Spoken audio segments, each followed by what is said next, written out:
Our story today is found in the book of 1 Samuel chapter 4. Previously, we looked at the story found a bit later on in this timeline in chapter 7, which we called Ebenezer's. But this week we are looking at what happened prior to chapter 7, a sort of prologue to that story. The context here is that the Israelite people live in the land called Canaan. And they aren't the only ones there. They are surrounded by other peoples. One of these peoples are called the Philistines. The Philistines lived in their land called Philistia, and if you're at all familiar with some Old Testament stories, you'll know that the Philistines were some of Israel's biggest and bitterest enemies during this time period. The Philistines and the Israelites were constantly battling each other and fighting over the border which divided their lands. Today, we hear just such a battle story. So let's begin reading 1 Samuel chapter 4, verses 1 to 3. Now the Israelites went out to fight against the Philistines. The Israelites encamped at Ebenezer, and the Philistines at Aphek. The Philistines deployed their forces to meet Israel, and as the battle spread, Israel was defeated by the Philistines, who killed about 4,000 of them on the battlefield. So this is quite a different outcome than we'd hoped or maybe even expected. The Israelites in this battle are defeated and 4,000 men killed, and it appears that we aren't the only ones who might be surprised or confused by this outcome, as we read in the beginning of verse 3. When the soldiers returned to camp, the elders of Israel asked, "Why did the Lord bring defeat on us today before the Philistines?" It appears the elders of Israel, those considered leaders or in positions of authority, are asking the same question: why did this happen? They decide that they need to fix this situation, and how do they go about doing that? Well, continuing in the end of verse 3, the elders say, "Let us bring the ark of the Lord's covenant from Shiloh, so that he may go with us and save us from the hand of our enemies." We are told that during this time, the Ark of the Covenant is being kept in a place called Shiloh. If you're not familiar, the Ark of the Covenant refers to a particular box, a wooden box, which God had commanded that the Israelites make years earlier in the Sinai desert.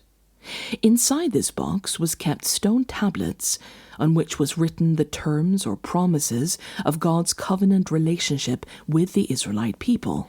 It would have looked a bit like this, as you see in the picture. Men would lift it using the poles on either side, and on top of the box, or the ark as it's called, was a lid on which sat two angel figures called cherubim. But this ark, as richly as it was decorated, was not just any old beautiful box. It also had a specific purpose, a purpose that all of Israel would have known. The purpose of the box was to serve as a throne, God's throne on earth. Since the times of Moses, 500 years earlier, God had said to the Israelites, "I want to live among you." So he had a tent built for him among all the other tents in the Israelites' camp. And inside this tent was the Ark of the Covenant. And above this box, between the angels on the lid, God was there, like a king who would sit on his throne. Now, with this in mind, we can begin to understand a bit more about what's happening here in 1 Samuel 4. The Israelites are being beaten by their enemies, and the elders say, "Go, get the Ark of the Covenant." In other words, get the throne of God and bring it here. But it's more than that. It wasn't just the thought of fetch the throne. Because if a king is sat on his throne, and you bring the throne somewhere, guess what? The assumption is you're bringing the king along too. The elders are reasoning, if we bring God's throne here, he will come here too. And if he comes, then we'll win for sure. Verse 4. So the people sent men to Shiloh, and they brought back the ark of the covenant of the Lord Almighty, who is enthroned between the cherubim. And Eli's 2 sons, Hophni and Phinehas, were there with the ark of the covenant of God. Now this right here seems like a good move. Isn't that what we say? That if you are having a challenge or are in a battle, you should never face it without God? In many ways, one might say that the Israelites are doing the best possible thing in this situation. They're saying, we lost, but if we bring God with us, the tides will turn in our favor. And you can tell that this is where their minds are at by the next verse. When the ark of the Lord's covenant came into the camp, all Israel raised such a great shout that the ground shook. Now these days, we don't get to see a lot of Bronze-era battles happening in the global West. It's unlikely many of us have woken up one morning to hear the sound of roaring armies outside our window, decked in metal armor, carrying swords, getting ready to battle on the football field of the local leisure park. But perhaps the closest we may come to this sound experience is during football matches. At large football games in great big stadiums, you get that uniquely epic sound. Thousands of fans all shouting together, the thundering of huge crowds. If you're a football fan at all, you'll know that each club, and also each national team, will often have a specific chant or a song which is attached to that team. In the Euro Cup of 2016, one team gained international attention because of their particular chant, and that chant was from the Icelandic team. You may remember this if you followed along in that tournament, seeing burly, shirtless Icelandic fans standing in their pews, arms raised above their heads, murder in their eyes, clapping and grunting loudly to the beat of a drum. This chant, called the Skull chant, really captured audiences. It was dramatic. It looked and sounded truly intimidating. You could almost get the feeling that this truly was an ancient Viking army revving up for a battle. And you couldn't really blame him if a pale, mild-mannered English player was feeling a little bit uncomfortable on the pitch. Well, as the ark is being brought into the camp of Ebenezer, the Israelites shout. And they shout so loudly that the text says the ground shook. I think we can safely say that despite their defeat earlier, the Israelites' confidence has returned. And like in the case of the Icelandic fans, the Israelites' shouts seize the attention of the Philistines across the road. Verse 6. Hearing the uproar, the Philistines asked, "What's all this shouting in the Hebrew camp?"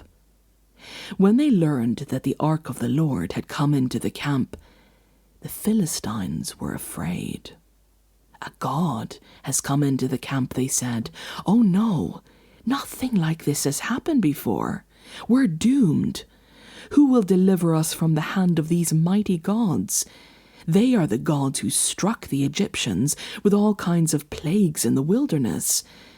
Be strong, Philistines. Be men, or you will be subject to the Hebrews, as they have been to you. Be men and fight." It appears, despite their earlier victory, the Philistines are truly shaken by what a turnaround the Israelites' morale seems to be having.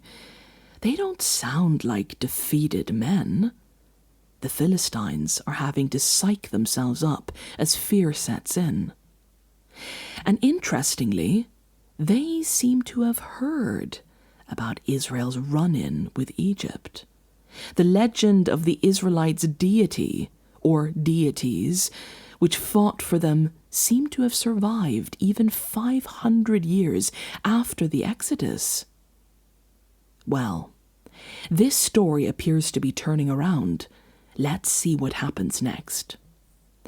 So the Philistines fought, and the Israelites were defeated, and every man fled to his tent. The slaughter was very great. Israel lost 30,000 foot soldiers. The ark of God was captured, and Eli's 2 sons, Hophni and Phinehas, died. Oh, well, that's not quite what we had expected. Not exactly what we thought would happen. And clearly not what the Israelites thought would happen. The Israelites are defeated a second time. What on earth had gone wrong? After all, they'd done all the right things, hadn't they? They'd brought the Ark of the Covenant. They brought God with them into battle. So how on earth could they have suffered such a disastrous loss? Why, only a few lines earlier in the story, the Israelites were shouting with victory and excitement, enough to shake the ground, enough noise to scare their enemy. But among all those voices, and amid all the noise in this story, there is one sound we don't hear. There is one voice absent from the story, and that is God's. In those days, the Ark of the Covenant was not just kept at Shiloh for any random old reason. Shiloh was located about 30 miles north of Jerusalem, and here the Ark of God was kept permanently in a tent which had stayed put since the days of Joshua. It had stayed put by God's command. The tent wasn't moved around in those 500 years. The ark didn't move around either. But in 1 Samuel 4, the Israelites move it. They pick it up and bring it to them. Is God consulted at any point in the story? No, he isn't. And let's remind ourselves, this wasn't merely moving a box around.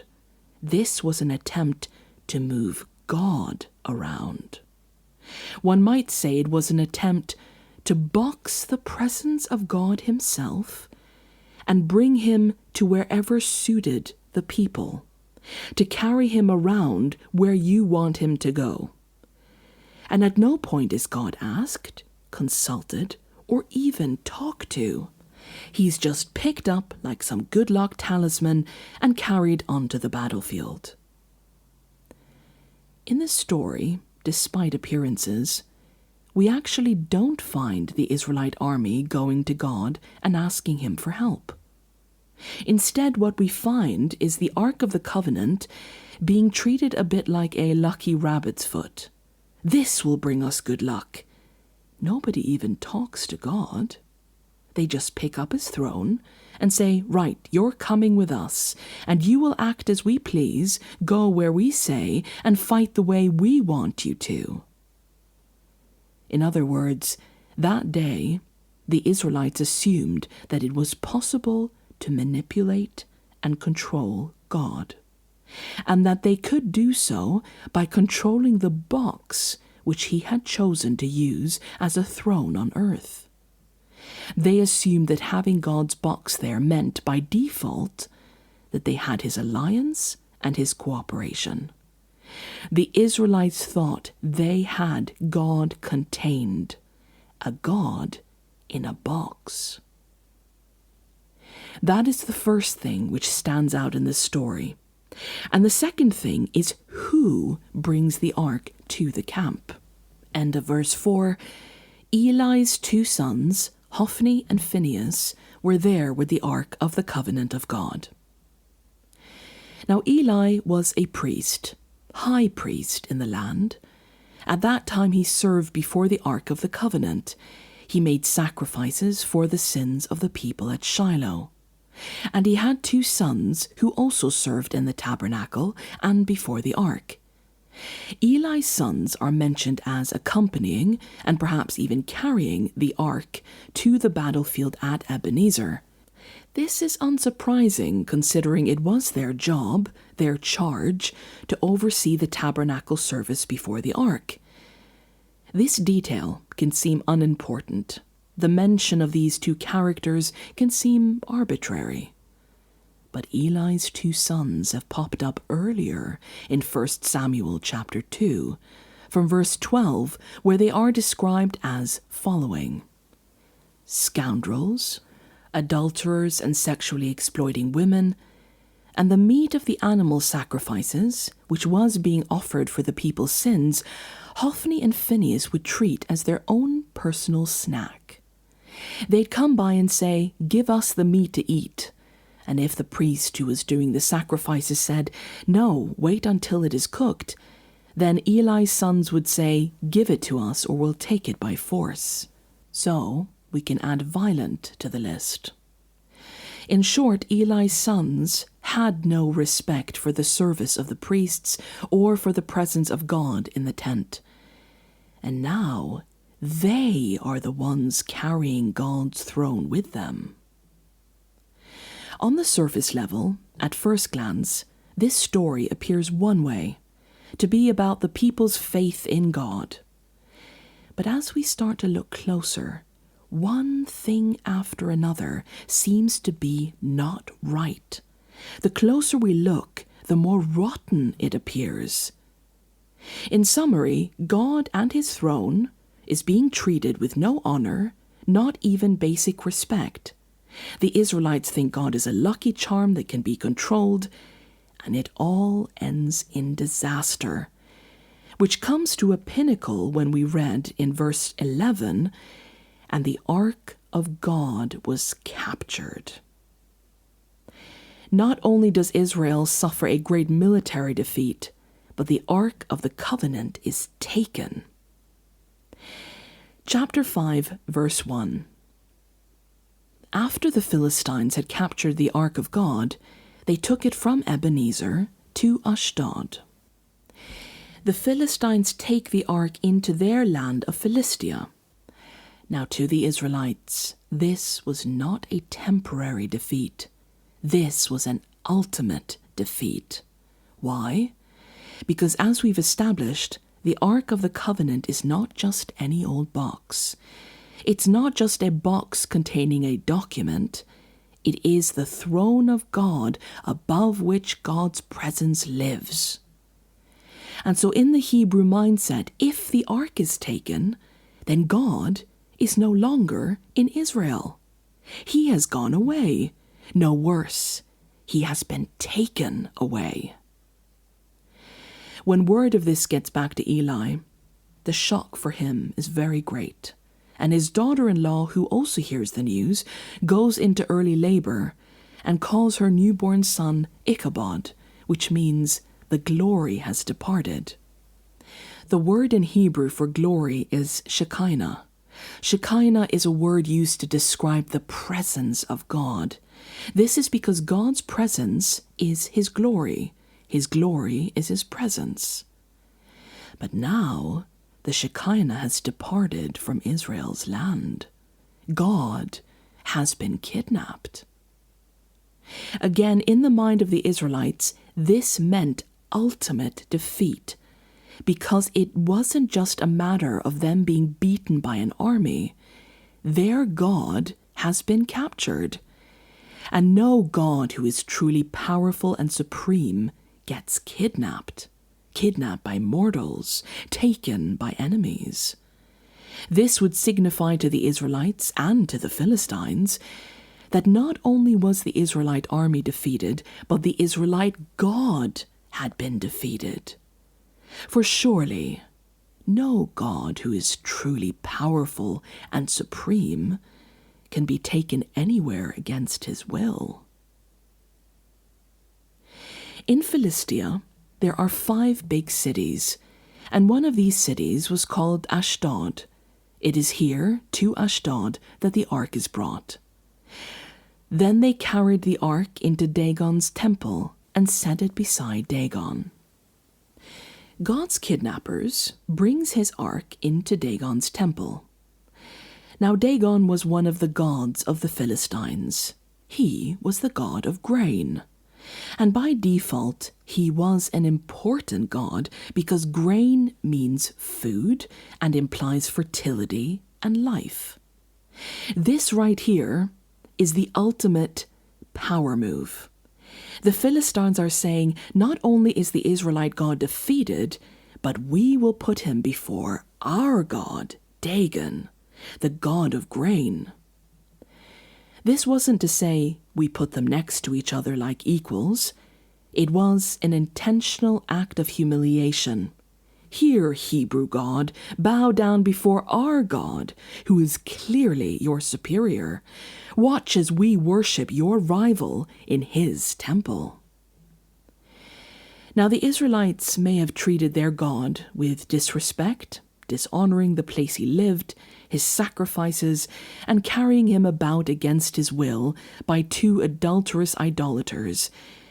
But in Philistia, things were a bit different. For you see, in Philistia, they really know how to treat a god. Each morning the people would get up and go into the temple of Dagon. There Dagon's image was a stone statue, and the people would get busy caring for him. Each morning they would bathe the statue, feed the statue with their best food, burn incense and say prayers to the statue, douse the statue in perfume.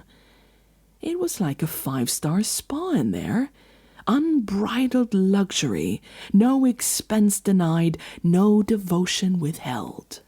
Take note, Israelites, this is how you treat a god.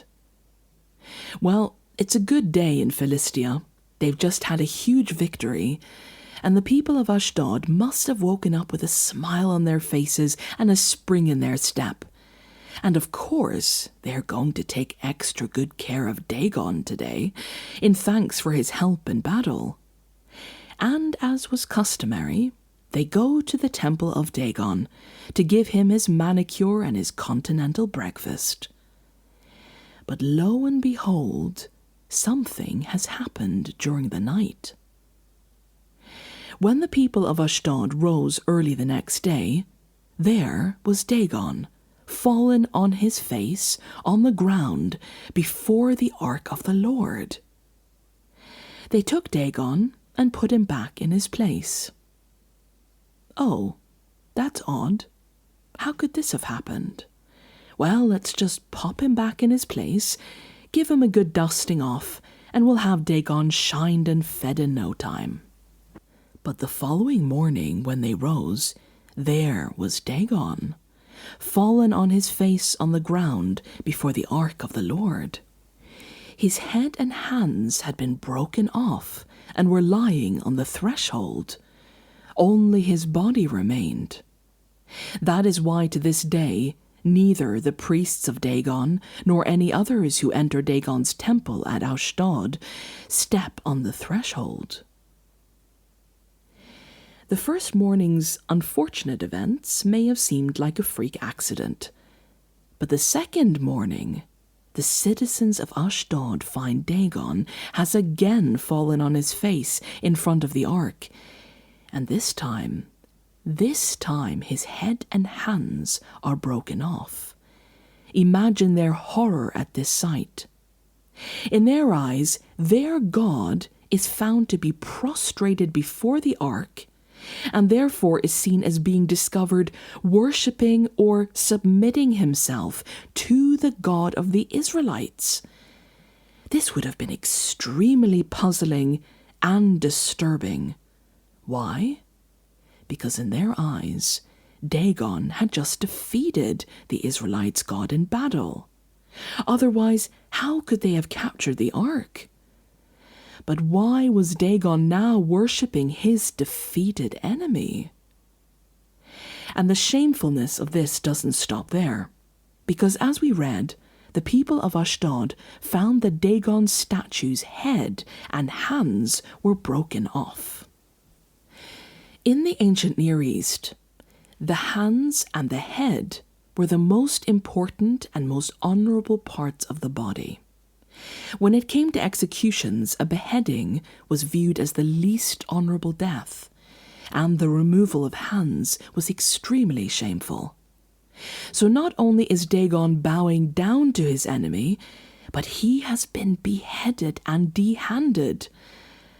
Oh, but it doesn't stop there.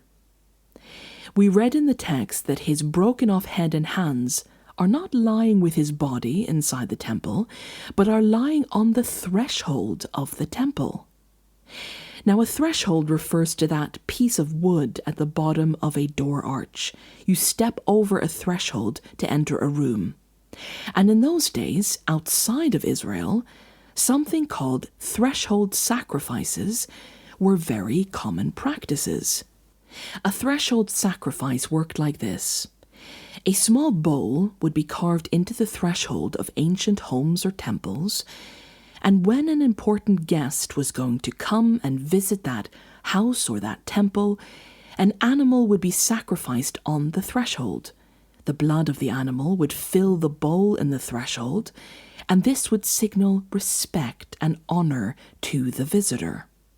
Then, after the visitor had arrived, the meat of the sacrificed animal would be eaten as a welcome feast. So, with that understanding, what the inhabitants of Ashdod see is their god Dagon has been sacrificed in the doorway to his house in honour of the guest, the God of the Israelites. Dagon has not only been shamed by falling down and seeming to worship another god, a defeated god, but now he has been executed in the most painfully shameful way imaginable, in his own home, like an animal. God really does seem to be getting busy on his adventure abroad. And what he does there stands in stark contrast to how the Philistines viewed gods and the gods' activities. Remember, in their minds, the gods must be bathed, must be fed and prayed to and cared for. But this God of the Israelites seems to do just fine by himself. A moment ago they thought he was kidnapped and defeated, but here he is, appearing to be getting on just fine alone, fine in fighting and tormenting his kidnappers. And the misery of the Philistines doesn't end there. They soon find themselves afflicted with wasting tumours and crop-eating rats. Wasting tumours are a kind of cancer which causes dramatic weight loss, and the rats which the people of Philistia were being overrun by weren't merely a nuisance. These rats were eating the wheat and the crops in their fields and storage rooms, their food. Verse 7. When the people of Ashdod saw what was happening, they said, "The ark of the God of Israel must not stay here with us, because his hand is heavy on us and on Dagon our God." So they called together all the rulers of the Philistines and asked them, "What shall we do with the ark of the God of Israel?" They answered, "Have the ark of the God of Israel moved to Gath." So they moved the ark of the God of Israel. The people of Ashdod say to their leaders, "Look, we can't have the ark here. It is clearly bringing a curse down on us." And the rulers say, "Well, move it." So they move the ark to another of the 5 great cities of Philistia. But the same happens there. Then they try to send it to a third of their 5 great cities, to the city of Ekron. But those living in Ekron have heard the news, and by now they're catching on. They know now what to expect if the ark comes to them. So they say, "You're not bringing that box in here." Chapter 6, verse 1, tells us that the ark of God has now stayed in Philistine territory 7 months. Actually, the original language says, "And the ark of the Lord was in the field of the Philistines for 7 new moons, 7 months." No city or town in Philistia wants the ark to enter their town. And so the ark is left out in a field, outside any city or town. In a field. Wherever the ark goes, people are suffering from tumors, which cause them to become beleaguered and starving. Their crops are being destroyed by rats. And now finally God sits in a field? What was the Philistines' god, Dagon, a god of again? Grain, wasn't it? Meaning a field is Dagon's domain. He is the god of crops and bounty. And for 7 months, an enemy god sits in Dagon's territory, sits in his seat of power, and Dagon apparently can't do a thing about it. This would have been viewed as horrifically shameful. Not only couldn't Dagon protect himself or the people who worshipped him, he was also seen to be utterly impotent in his own cosmic functional domain, a field of crops and feeding his people. The people who thought they had kidnapped God are now desperate to get rid of him. Finally, after the ark has been in a field for 7 months, the Philistines again call together their leaders and say, "We need to send this box back. Let's send it back to Israel with gifts attached to it."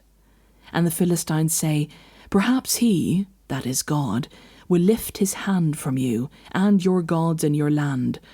Why do you harden your hearts as the Egyptians and Pharaoh did? When Israel's God dealt harshly with them, they did not send the Israelites out so they could go on their way." The Philistine leaders are saying, "Remember the stories? Don't be like the Egyptians. They couldn't control Israel's God. Let's not destroy ourselves in the attempt, the way that Egypt did." So, they place the ark on a cart pulled by cows, and they basically let the cows just walk, pulling the ark behind them. From a distance, they watch the cart, thinking, "Please go back to Israel." Verse 12. Then the cows went straight up toward Beth Shemesh, which is in Israel near the border to Philistia, keeping on the road and mooing all the way. They did not turn to the right or to the left. The rulers of the Philistines followed them as far as the border of Beth Shemesh. The Israelites living in Beth Shemesh were out in the field harvesting wheat, and what a surprise they are in for. Now the people of Beth Shemesh were harvesting their wheat in the valley, and when they looked up and saw the ark, they rejoiced at the sight. End of verse 15. On that day the people of Beth Shemesh offered burnt offerings and made sacrifices to the Lord. The 5 rulers of the Philistines saw all this, and then they returned that same day to Ekron. At the return of the ark of God to Israel, the hard times are in fact lifted from the Philistines. And this concludes the story of when God went abroad to Philistia. Now, in a way, this may seem like a jarring or confusing story to some of us. We may wonder what to make of this narrative. Well, for one thing, this story shows us that God is not like the God of the Philistines. He does not need to be bathed. He does not need us to feed him. He clearly does just fine by himself. And if this God of the Israelites is not impotent or dependent on us, there is a second thing we might deduce. Just how easy and wrong it is, even today, to box God. To say, well, God has come to be close to us in this context or in this place or in this group of people. And so, he is now only able to exist inside these parameters. He is contained by it. He only responds to prayers when we use this formula, or he will certainly act the way we want him to if only we sing these songs, or paint our church walls in this color, or dress in this way, or use these books, or quote these verses, or have this diet, or align ourselves with this logo, this name, this organization, this banner, this flag. This type of thinking may lead us to take things which God uses as tools to communicate with us, or to get close to us, and turn them into superstition ornaments we think we can control. And that's really one of the problems with superstition. It is the act of believing that you can control things outside your power through rituals, by saying or doing things in a certain way. Like, for example, bringing God's throne to the battlefield, or crossing yourself and thinking this somehow brings you good fortune, or saying certain words and phrases to prove you're a Christian, or going into certain buildings at certain times each week, or enacting certain liturgy, thinking this somehow means you can manipulate powers greater than yourself. Could it be that if we need help from God, we need only ask? Could it be that him helping us and being near us comes down to who he is and not what we do? It would seem that relationship is the antithesis, the opposite of superstition. Superstition is centered around power and manipulation, while relationship is made possible by communicating in honesty, respect, and practicing consent. And finally, could this story hold a warning for us? That just as rituals don't bend the will of God, neither do our outward performances compensate for or cover up corruption. Hophni and Phinehas' sins weren't covered simply because they served in the tabernacle and wore priestly garments. The Israelites could pray, chant, sing, and shout for victory as much as they liked, but the injustice playing out in their society meant that their religious devotion wasn't just ignored, it was abhorrent. Even today, I have sat in church board meetings where during the entire hour we're sat there, those around the table are doing nothing but attacking each other, putting people down, gossiping, wasting people's precious time, going on ego trips, losing sight of everything important, lacking vision, thinking and enacting greed, racism, hatred, cowardice, interrupting each other, covering up for corporate corruption, and completely lacking in love. And yet, it is believed in such company that if we only open and close that meeting with a prayer, then God will somehow support all our endeavors. That it means that God is leading us because we said the magic words, because we uttered his name, because we claimed his promises, because we held religious services and sang with gusto, because we produced feelings of confidence in him. In fact, this is all starting to sound a lot like what those who worship Dagon did, isn't it? Pampering, feeding, caring for a god in exchange for gifts and favors, like he's some vending machine. But none of that will ever cover up a lack of justice or corruption. Based on this story in 1 Samuel, and on so many others throughout the Bible, social justice and corruption cannot be smoothed over by religious ritual or performative faith. And performative faith will always eventually lead to attempts to control God, to speak on his behalf, to try to move him to where he hasn't agreed to go, to dictate his activity and allegiance. Meanwhile, amid all that attempt at control, the reality is that God leads and helps and rescues despite our performance records. He doesn't help based on our earning it. He helps because of who he is. And he invites us to have a relationship with him outside the confines of the boxes which we may attempt to stuff him into. Because the living God, the real God, will never be a God in a box.